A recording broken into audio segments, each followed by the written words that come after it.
US President Donald Trump has suggested the airspace above and surrounding Venezuela should be considered closed. His administration has been increasing pressure on the South American country, deploying the world's largest aircraft carrier and 15,000 troops nearby. Well, earlier I spoke to former United States Ambassador to Venezuela, Charles Shapiro, and I asked what President Trump may be hoping to achieve with the military posturing. The purpose is to force Nicolás Maduro to leave office. And ideally, in the best of all worlds, from President Trump's perspective, to force him to leave without using U.S. force at all. And if force has to be used, not to have to insert U.S. ground troops into Venezuela.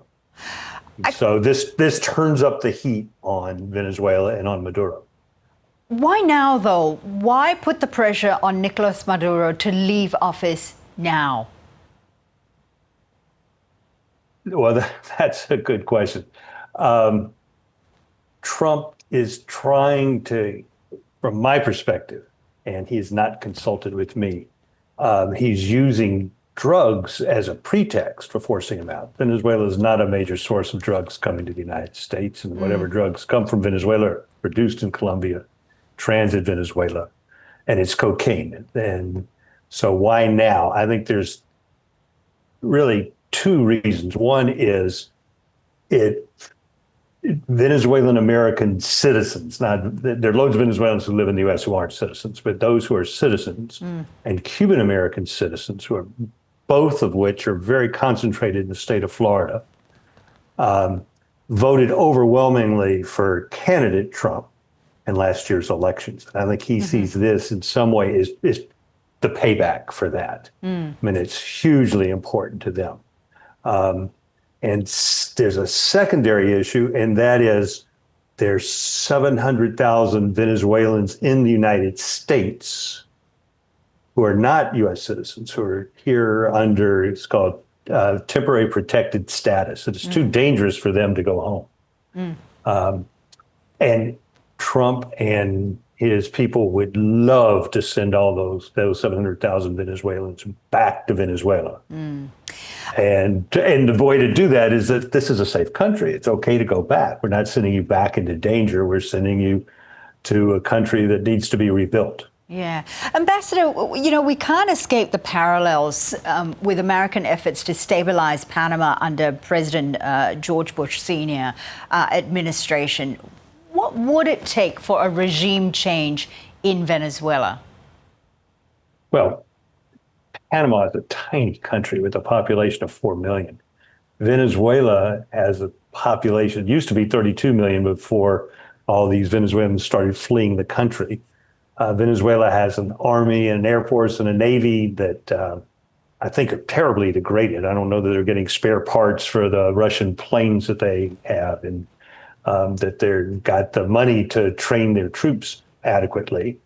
And at best, they're a regional power that would be up against the world superpower. And so that's why you see Trump incrementally stepping up pressure on Maduro to leave the country. Because there's no world in which Venezuela could defeat the United States. Right. So let's just say there was American military intervention. What do you think would be the reverberations across the South American region? How would the South American neighbors react? Oh, gosh. Well, they would be ambiguous. I mean, the gospel for Latin American countries is no foreign intervention, that national sovereignty is important. That said, Maduro's got no friends in Latin America outside of Cuba and Nicaragua. I mean, none, zero.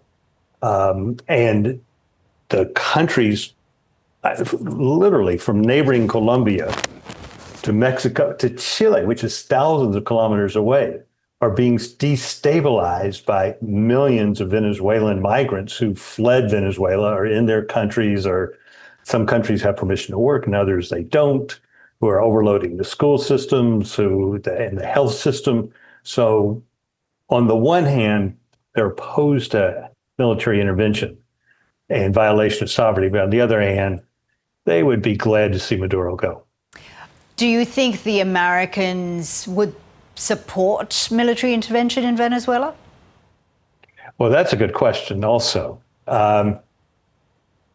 Trump's base of support, the MAGA part of Trump's base of support, is America's first, as I'm sure you've heard over and over again.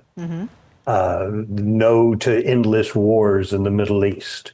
And so sending U.S. troops to Venezuela, I think, would cause some real problems among the America First part of his base.